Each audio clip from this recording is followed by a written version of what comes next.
Welcome to Bendigo Bank's monthly update for June, with the latest economic data and financial trends locally and the outlook for global markets.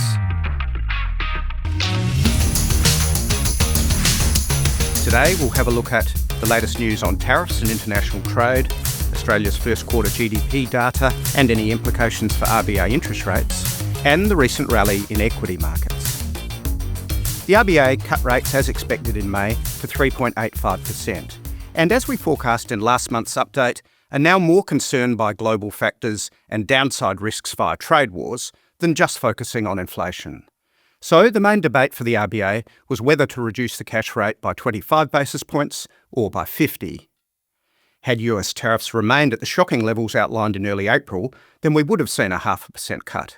But the deferral of tariffs for most countries and a degree of de-escalation with China meant the RBA could cut by the standard 0.25% and keep more firing power for the uncertain path ahead. The fact that US tariffs are now only around 14%, compared to double that number threatened on April 2nd, is good news, but leaves the US now with a similar level of tariffs to where they were in the 1930s, the worst decade economically in modern history. Where tariffs end up from here is anyone's guess, but central banks and economists are universal in their expectation that the trade wars will mean lower growth rates ahead and so lower interest rates. Although those countries that are imposing tariffs will add inflation to their economies and so may limit the extent of their rate cuts. Fortunately, Australia has a very low direct exposure to the US tariffs and isn't responding beyond diplomatically refuting the undeserved 10% US tariff. And the RBA share our view that overall, tariffs will limit inflationary risks ahead here, not increase them. So we continue to forecast steadily lower interest rates ahead, roughly quarterly reductions down to the low threes. The latest economic data also suggests the economy still needs support and warrants less restrictive interest rates, with real GDP growth of only 0.2% in Q1, which equates to 1.3% growth year on year. And while the economy is still growing, once again our productivity rate failed to lift, so is down 1% over the year, giving the returned ALP government a timely reminder of the imperative of addressing this long-standing issue of underperforming productivity, the primary driver of lifting standards of living.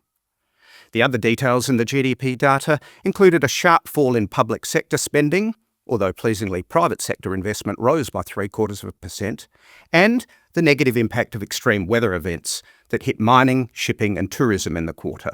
Again, a timely reminder today on World Environment Day.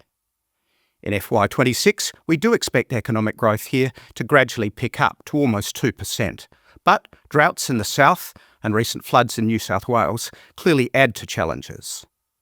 Our stock market has taken comfort in the outlook for more RBA rate cuts ahead and our lower exposure to trade wars than elsewhere, taking the ASX 200 to within 1% of the record high set back in February. But in other countries, the outcomes have been mixed. Germany is back at a record high, with the UK just behind, while in the US, the recovery has been impressive but less decisive. Financial markets have welcomed the rolling back and deferral of US tariffs, but still hold concerns around US stagflation risks ahead and rising bond yields. So, volatility on the markets is likely to remain elevated.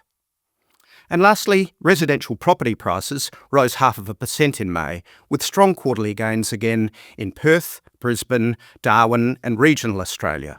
All a combination of lower interest rates and still not delivering on building enough new dwellings. And that's the market update from Bendigo Bank.